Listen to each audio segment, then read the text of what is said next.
जय हिंद फ्रेंड्स, मेरा नाम अजीत सिंह और आप मेरा ये यूट्यूब चैनल देख रहे हैं दद्दा की खरी खरी। ये हमारा जो कोको है ये बहुत परेशान करता है। हमें देखिए, आप you can see him in the background. Coco come here, चलो परेशान मत करो, आ जाओ आ जाओ। कहाँ हो? चलो ये देखिए साहब, कोको आ गए। कोको कोको चलो मुझे वीडियो बनाने दो। ओके, तो माय डियर फ्रेंड्स, आज का जो टॉपिक है वो बड़ा इंपॉर्टेंट टॉपिक है।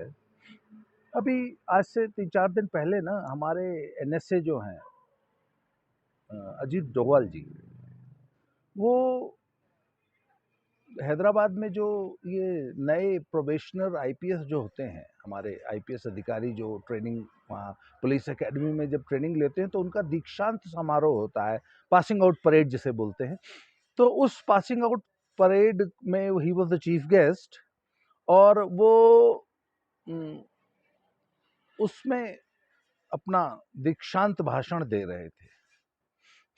तो उसमें ना उन्होंने एक बहुत ही महत्वपूर्ण बात कही है। वो हमारे नए आईपीएस, जो नई पुलिस फोर्स आ रही है देश सेवा में, उसमें लगभग 132 इंडियन पुलिस ऑफिसर्स थे। बाकी हमारी जितनी भी ऐसी एकेडमीज है ना, उसमें हमारे पड़ोसी देशों के भी, जो हमारे मित्र देश हैं, उनके ऑफिसर्स भी आते हैं, जैसे नेपाल, भूटान, श्रीलंका, मालदीव्स। तो उसमें 132 इंडियन ऑफिसर्स थे, बाकी हमारे पड़ोसी मित्र देशों के ऑफिसर्स थे। तो उसमें अजीत डोभाल जी ने एक बड़ी इंपॉर्टेंट बात कही है कि वो कहते हैं जी, वॉरफेयर, जो युद्ध की जो कला है, बैठो कोको, डोंट डिस्टर्ब। युद्ध की जो कला है, वो युद्ध की जो साइंस है वो बदल रही है। और अभी जो लेटेस्ट जो 4th जनरेशन वॉर है, उसमें सिविल सोसाइटी जो है ना, it is the new frontier of war. कहते हैं जो ट्रेडिशनल वॉर है वो बहुत महंगा हो गया है और उसके जो रिजल्ट्स होते हैं वो भी इतने अच्छे नहीं होते, क्योंकि दोनों साइड्स, जो भी युद्ध लड़ने वाले जो दो पक्ष होते हैं, दो या दो से ज़्यादा पक्ष होते हैं, दोनों को बराबर नुकसान होता है, चाहे जो जीते चाहे जो हारे। और जो उसके बाद आप जो जमीन कब्जा भी कर लेते हैं, वो भी, उस पर भी आप कब्जा लंबा बरकरार नहीं रख पाते और आप जो है वो आपको जमीन खाली करनी पड़ती है। और जो ट्रेडिशनल वॉरफेयर वो बहुत ज़्यादा महंगा है। तो सब शत्रु देशों ने अपने शत्रु देश के खिलाफ युद्ध लड़ने की एक नई तकनीकी पिछले 10-20 सालों में विकसित कर ली है और वो अपने शत्रु देश की कोको कोको आज मुझे साहब बहुत परेशान कर रहा है, काट रहा है। तो शत्रु देश की, ओह अच्छा तुम भी आ जाओ, चलो दिस इज कोको। आज कोको वीडियो नहीं बनाने देंगे। कोको की भी एक बड़ी इमोशनल सी स्टोरी है साहब। ये जब मुझे कोरोना हुआ था ना, पिछले साल अप्रैल में, तो Coco is a stray dog. तो कोको रात को हमारे घर 11 बजे आए and I was extremely sick. तो मेरी पत्नी ने इस रात इनको खिचड़ी बना के खिलाई। वो दिन और आज का दिन, आज तक कोको कभी वापस नहीं गए। उन दिनों बड़ा भयंकर लॉकडाउन था। Cocoa was hungry. कोको अपना चेहरा दिखा दो। हाँ, और उस दिन से लेकर आज तक कोको हमारे साथ रहते हैं and he is like a family member now. तो आज जो है आप अभी ये कोको आज मुझे परेशान कर रहे हैं। अच्छा चलो वीडियो बनाने दो। ओके, तो साहब हम बात कर रहे थे कि तो शत्रु देश जो है ना, वो सिविल सोसाइटी को मोहरा बनाते हैं और उनको पैसे दे के और विभिन्न लालच दे के उनको अपने साथ मिला लेते हैं और शत्रु देश की डेवलपमेंटल प्रोजेक्ट्स को और इवन इंसर्जेंसी जैसी, मतलब गोरिल्ला वॉरफेयर को प्रमोट करके शत्रु देश को नुकसान पहुंचाना चाहते हैं। And they make their enemies bleed for very very very long time. उन्होंने तो यहाँ तक कहा कि साहब ये जो सिविल सोसाइटी को मोहरा बना के जो एजिटेशंस और जो ये सारे मूवमेंट चलाए जाते हैं इंसर्जेंसी के, आतंकवाद के और डिफरेंट, कहते हैं इससे टोटल जीडीपी को 2 से 3% तक का नुकसान पहुंचाया जा सकता है। तो जब ये अच्छा, ये कोई सिविल सोसाइटी को यूज करके अपने शत्रु देश के साथ एक छद्म प्रॉक्सी वॉर लड़ना, ये कोई नई चीज तो है नहीं। ये तो हम 70s और 80s में देख चुके हैं कि जब 1971 में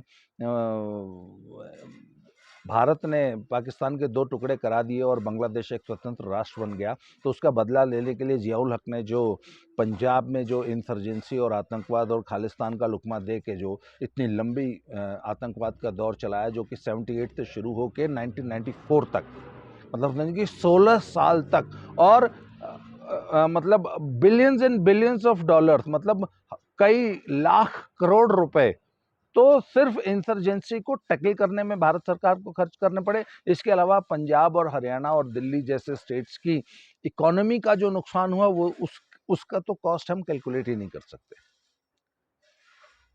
और वो क्या था कि कुछ एक तत्व को बरगला के उनको खालिस्तान का और ये सारे कि आपके साथ तो जी अत्याचार हो रहा है, आपकी तो नस्लकुशी हो रही है, इस टाइप के आप उनको लुकमे दीजिए, उनको फंडिंग दीजिए, उनको हथियार दीजिए और आपके लिए वो लड़े अपने स्टेट से। वही सिविल सोसाइटी द्वारा अपने ही देश से युद्ध एक्टिविज्म की आड़ में, उसको वो नाम एक्टिविज्म का देते हैं कि हम तो जी समाज के लिए लड़ रहे हैं, हम तो जी ह्यूमन राइट्स के लिए लड़ रहे हैं। वो उनके जो होता है, सबसे पहले वो किस भेष में लड़ने आते हैं आपसे, वो है सबसे पहले तो वो ह्यूमन राइट्स के रूप में आ जाएंगे, विमेन राइट के रूप में आ जाएंगे, चाइल्ड राइट एक्टिविस्ट के रूप में आ जाएंगे। आपको ध्यान होगा वो कैलाश सत्यार्थी नाम का एक एक्टिविस्ट है, उसको नोबेल पीस प्राइज उन्होंने दिया। वो क्या काम करता था, यूपी के भदोही क्षेत्र में कालीन उद्योग विश्व का सबसे बेहतरीन कालीन वहां बनता था और पूरे विश्व के कालीन उद्योग पे के बहुत बड़े हिस्से पे भदोही और उसके आसपास के 3-4 जिलों में जो कालीन बनते थे उस पे भारत का कब्जा था और हिंदुस्तान का कालीन सबसे अच्छा कालीन माना जाता था, बिकॉज इट वॉज हैंडमेड। तो उसमें कैलाश सत्यार्थी ने यूरोप और ईरान और ऐसे कंट्रीज के कालीन उद्योग के शहर पे उनसे पैसे लेके हिंदुस्तान में एक अभियान चलाया कि नहीं जी, नहीं, हिंदुस्तान का कालीन मत खरीदो, क्योंकि यहां तो जी चाइल्ड लेबर, ये बच्चों से कालीन बनवाया जाता है। और फिर तब एक चाइल्ड लेबर का एक बहुत बड़ा हवा हमारे देश में खड़ा किया गया और हजारों हजारों करोड़ की हमारी जो कालीन उद्योग था उसको सत्यानाश तहस नहस बर्बाद कर दिया इस कैलाश सत्यार्थी ने, सिर्फ चाइल्ड लेबर के नाम पे। बाद में पता चला कि साहब वो तो यूरोप के जो कालीन उद्योग है और बाकी विदेशों की कुछ कंपनियां और कुछ एनजीओज और कुछ बड़ी फाउंडेशंस के पैसे से ये सब किया गया था। और भारत को आपने जो है हजारों करोड़ का कोको कम, आज कोको परेशान कर रहे हैं साहब। तो अब उन्होंने कहा कि साहब, जैसे वो कहते हैं कि 6-7 कैटेगरीज हैं जहां विशेष तौर पे ये जो सिविल सोसाइटी के भेष में शत्रु दोषों से मिले हुए लोग देश को नुकसान पहुंचाने की कोशिश करते हैं। जैसे जो भी डेवलपमेंटल प्रोजेक्ट्स होते हैं उनको लंबा खींचना, उनको नहीं होने देना, हमारे देश की इंडस्ट्री को उसकी राह में रोड़े अटकाने हैं। फॉर एग्जांपल जो न्यूक्लियर प्रोजेक्ट्स बन रहे थे, वो एक है ना कुंडनकुलम तमिलनाडु में, उसको कितने देर तक रोका गया। उसके बाद आपको याद हो 1970s में जब रावत भाटा का राजस्थान में जब वो न्यूक्लियर पावर प्रोजेक्ट बन रहा था, तब उस पर कितना ज़्यादा जो है वो एजिटेशंस हुए थे। और वो जितने भी हमारे थर्मल पावर प्रोजेक्ट्स होते हैं, जितने भी हमारे बड़े डैम, आप देखिए टिहरी डैम को रोकने के लिए कितने साल तक एजिटेशन चला, नर्मदा रोको आंदोलन, नर्मदा बचाओ आंदोलन, ये मेघा पाटकर इसका तो काम ही है। कहीं पर भी इस देश में धरना प्रदर्शन हो रहा है तो मेघा पाटकर आपको वहां मिलेंगी। अभी लेटेस्ट किसान आंदोलन में भी वो पहुंची हुई थी। उसके बाद आपके वो पॉस्को जो है वो है, वेदांता। उसके बाद अभी लेटेस्ट आप सबसे बड़ा उदाहरण ले लीजिए कि जो वो चारधाम प्रोजेक्ट है जो कि उत्तराखंड में बन रहा है, वो कहते हैं कि वो सिर्फ चारधाम प्रोजेक्ट नहीं है, वो सिर्फ भारत के 4 प्रमुख पिलग्रिम सेंटर्स को जोड़ने वाला ही तीर्थयात्रियों के लिए ही नहीं बनाया जा रहा है। उत्तराखंड में एक बहुत लंबा बॉर्डर पड़ता है चीन का, तिब्बत का, जिस पे कि चीन का कब्जा है। तो कहते हैं कि वहां पर हमको अगर अपना मिलिट्री डिप्लॉयमेंट करना है और स्पेशली अगर हमको वहां अपनी ब्रह्मोस मिसाइल डिप्लॉय करनी है, तो वो मिसाइल जो होती है एक वो ट्रक पे इंस्टॉल्ड होती है, एक बहुत बड़ा ट्रक होता है, लंबा ट्रक, उसके ऊपर वो होती है और उसको ट्रक पे ही डिप्लॉय करके फिर आगे बॉर्डर तक डिप्लॉय किया जाता है। कहते हैं साहब अगर हमको अपना मिलिट्री इक्विपमेंट, ब्रह्मोस मिसाइल जैसा इक्विपमेंट और टैंक्स अगर बॉर्डर पे डिप्लॉय करने हैं तो we should have wider roads. तो साहब एक एनजीओ है जो कि इस बात के लिए सुप्रीम कोर्ट में, और अभी भी उसकी सुनवाई चल रही है, कि आप उत्तराखंड में इतनी चौड़ी सड़क क्यों बना रहे हैं, इससे एनवायरनमेंट का नुकसान होता है, या आपको सड़क चौड़ा करने की जरूरत क्या है, जो वर्तमान सड़क है उससे बढ़िया काम चल रहा है हमारा। तो साहब वो हमारे वेणुगोपाल साहब जो है सुप्रीम कोर्ट, और सुप्रीम कोर्ट ऐसी देशद्रोही पीआईएल्स को और इनको कंसिडर करता है और बाकायदा ऐसे प्रोजेक्ट्स पर रोक लगा देता है, जबकि मोदी सरकार ने चारधाम प्रोजेक्ट को बहुत रिकॉर्ड समय में पूरा किया है। उसकी बहुत सारी आलोचना हो रही है कि वहां ब्लास्टिंग की गई, देखिए आपकी बार जो बारिश हुई उससे बहुत ज्यादा लैंडस्लाइड हुई। हर नई सड़क जो भी काटी जाती है उस पर पहले 2-4 साल लैंडस्लाइड ज्यादा होती हैं और वो धीरे धीरे फिर वो जो कटा हुआ पहाड़ है वो स्टेबलाइज हो जाता है। तो वहां पे होता है कि आप इतनी चौड़ी सड़क क्यों बना रहे हैं, इससे एनवायरनमेंट को नुकसान कर रहा था, पेड़ काटे जा रहे हैं। तो मतलब सामरिक महत्व की भी जो परियोजनाएं हैं उनको स्टॉल करने की कोशिश ये एनजीओज करती हैं। तो मैं आपको बताऊं कि जब 2014 में मोदी सरकार आई तो उनके सामने मई में उन्होंने शपथ ग्रहण किया था, इफ यू रिमेंबर, और 2014 में आईबी ने उनके सामने एक रिपोर्ट रखी, जो कि रिपोर्ट वो पहले से सबमिट कर चुके थे और पिछली सरकारें उन रिपोर्ट्स पे बैठी हुई थी कि ये इस प्रकार की जितनी भी एनजीओ हैं जो भारत की प्रगति को रोकने का काम कर रही हैं, नंबर 1, और भारत में अशांति फैलाती हैं, और हमारे जो इंसर्जेंट्स हैं वो माओवादी हो, चाहे वो अलगाववादी हो, चाहे वो कश्मीर हो, चाहे वो पंजाब हो, या कहीं पर भी अलगाववादी आंदोलन जितने चल रहे हैं, और डेवलपमेंट प्रोजेक्ट्स को रोकने का काम ये करती हैं। और इनको 50 से 60 हजार करोड़ रुपया सालाना की ग्रांट आती है, विदेशी ग्रांट, जिसका ये कोई हिसाब नहीं देते कि इन्होंने वो पैसा, भाई आखिर 50,000 करोड़ रुपया साल 2 साल में 50,000, 3 साल में 60,000 करोड़ रुपया आया, आपने वो 60,000 करोड़ रुपया कहां खर्च किया, और विदेशी फंडिंग आई। तो सब इसके लिए फिर आईबी ने एक मोदी सरकार को रिपोर्ट दी और फिर बकायदा मोदी गवर्नमेंट ने उस पर एक्शन लिया, और पिछले दिनों संसद में एक प्रश्न के जवाब में बताया गया कि अब तक 20,600 एनजीओज का FCRA, foreign contribution regulation act, जो विदेशों से फंडिंग आती है उसके लिए एक इनको लाइसेंस लेना पड़ता है। तो मोदी सरकार ने 20,600 एनजीओज का एफसीआरए लाइसेंस रद्द किया है। क्यों? क्योंकि वो उस पैसे का कोई हिसाब ही नहीं दे रहे थे, अपनी कोई बैलेंस शीट बताते ही नहीं थे कि हमने ये पैसा खर्च कहाँ किया।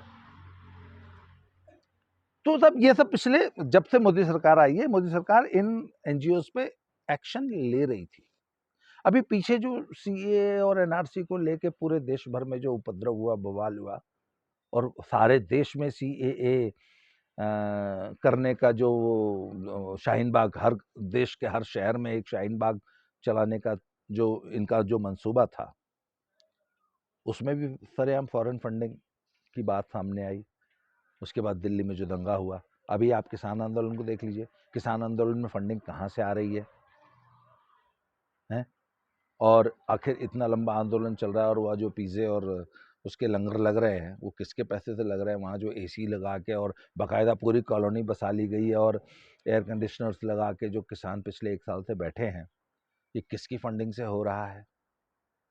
और पिछले 2 सालों से किसान, पंजाब की सड़कें, पंजाब की रेलवे लाइनें, पंजाब के पूरी आर्थिक विकास, उनकी आर्थिक प्रगति जो रोकने का काम किया है, ये किसने किया है?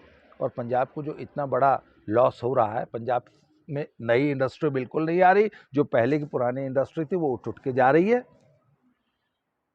पंजाब के किसान कहते हैं कि हम एक्सप्रेसवे के लिए ज़मीन नहीं देंगे, हम किसी भी नए प्रोजेक्ट के लिए ज़मीन नहीं देंगे, हमारी ज़मीन तो अडानी अंबानी कब्जा कर लेंगे। इस प्रकार के जो होते हैं इन एजिटेशंस में, तो इनकी फंडिंग कहाँ से आ रही है? तो मोदी सरकार की नज़र इन सारी बातों पे है 2014 से, जब से वो आए हैं। परंतु इसमें अब एक नया पैराडाइम शिफ्ट देखने को मिला जब अजीत डोभाल, और अजीत डोभाल कोई छोटे मोटे व्यक्ति तो है नहीं, उनको कैबिनेट मंत्री का दर्जा प्राप्त है और वो देश के एनएसए हैं, नेशनल सिक्योरिटी एडवाइजर, और उनको ये दूसरा टर्म मिला है and he is one of the most decorated police officers of the country. वो ये बात अगर पुलिस एकेडमी के दीक्षांत समारोह में कहते हैं और उनकी बात को पूरे विश्व ने सुना और बाकायदे प्रतिक्रिया दी, और ये जो हमारा जो देशद्रोही मीडिया है ना, ये टुकड़े टुकड़े गैंग को सपोर्ट करने वाला, इन्होंने तो बाकायदा इसको लोकतंत्र पे हमला बता दिया। उन्होंने कहा कि अब तो ये सब सिविल सोसाइटी पे इसी तरह ये पुलिस को उकसाया जा रहा है, पुलिस को बाकायदा ट्रेनिंग दी जा रही है कि सिविल सोसाइटी पे जो है ये इस तरह हमले किए जाए और सिविल सोसाइटी को काम ना करने दिया जाए, और अब तो देश में लोकतंत्र ही नहीं बचेगा। जबकि अजीत डोभाल जी का कहना ये था कि now we are not going to allow these NGOs और सिविल सोसाइटी के ये टुकड़े टुकड़े गैंग को देश का इस तरह नुकसान करने की इजाज़त हम नहीं देंगे। हम बिल्कुल अलाउ नहीं करेंगे कि ये हमारे देश के डेवलपमेंटल प्रोजेक्ट्स को, हमारे देश के सामरिक महत्व के प्रोजेक्ट्स को ये डिले कर सकें, उनको नुकसान पहुंचा सकें, उनको रोक सकें।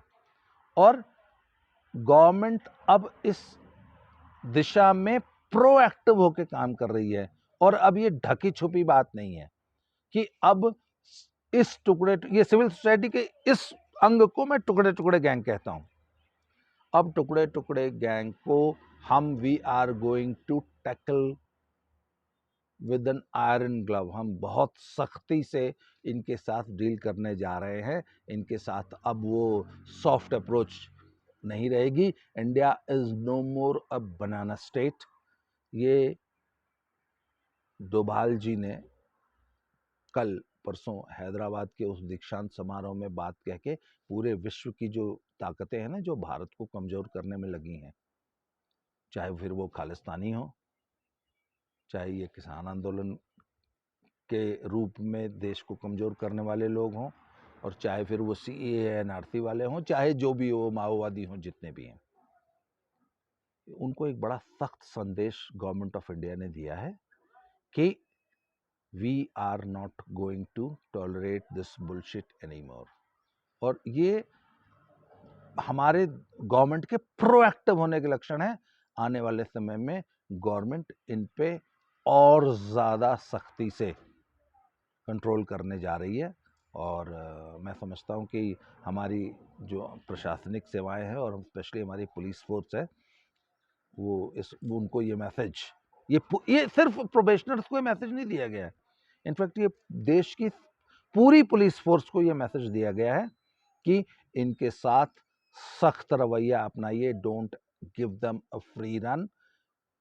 अब इनको खाली मैदान नहीं मिलेगा काम करने के लिए।